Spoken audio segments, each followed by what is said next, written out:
People often focus on furniture, colors, and decorations, but light is what actually shapes how a space feels. You can have beautifully designed rooms, but if the lighting is wrong,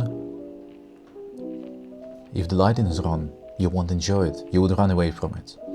So in this point, we'll have to fix the light. And today we are going to talk about how to use lamps, how to use lighting for your advantage, and to make your house, room functional and welcoming. The biggest mistake is one lighting in the middle.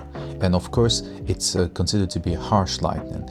Remember one thing, this light doesn't care about anything, how it looks, how it behaves. It only cares about one function you are able to see. You have to think about lighting the same way you think about furniture. You wouldn't design the room only with one chair, right? It doesn't sound practical.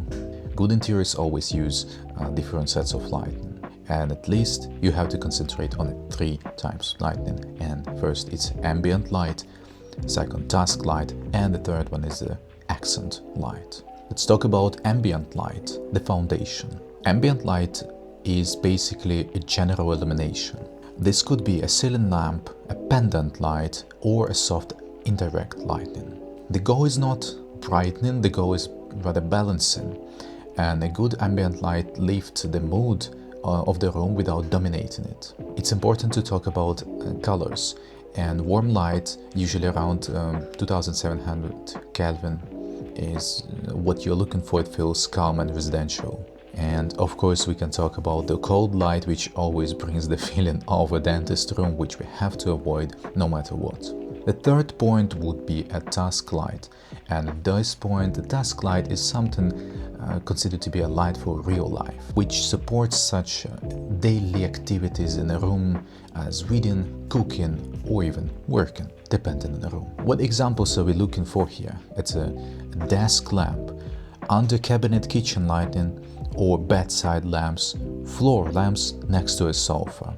Without task lighting, people usually compensate it by strong overhead lights to make possible to see something around them, which creates visual fatigue. And of course, a good lamp should light only the activity, basically like a spot, and not the entire room. On the next point, we are talking about the accent lighting, creating an atmosphere. And accent lighting is where design becomes emotional. This includes small table lamps, wall lights, shelf lighting, floor lamps in the corners.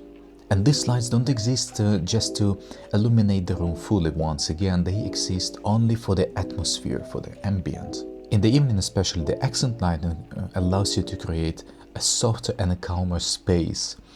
And of course, with the good interiors, you have to rely on a soft lights when the sun goes down. And another extra tip would be to use smart dimmers in your room, or smart bulbs if you want to call them this way, which can easily be connected via your phone, and you can readjust the lighting, creating it lighted either softer, ambient, or even a little bit stronger if you need it for the situation. Let's go to the next point, lamps as design objects. And of course we shouldn't perceive them as only functional. They are objects as well. A well-chosen lamp can become a part of a nice focal point. A large floor lamps add a vertical structure. A table lamps create warmth and intimacy.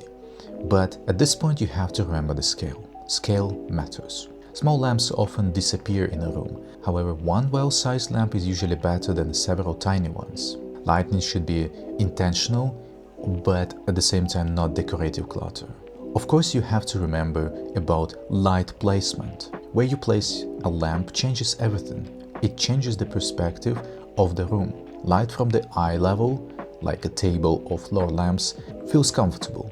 Light directly from above can feel harsh. Remember the point about the main room light in the middle. A dark corner makes the room feel smaller. A lamp in the corner actually expands the visual space.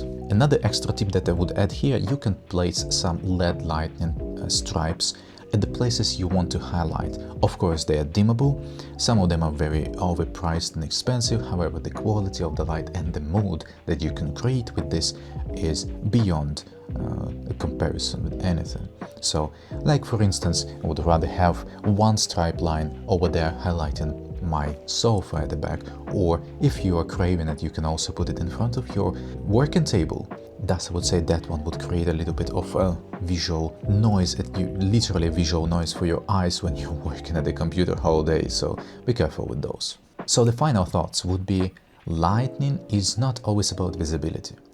It's also about creating an atmosphere. The difference between a room which looks good and actually feels good, it's all about lighting.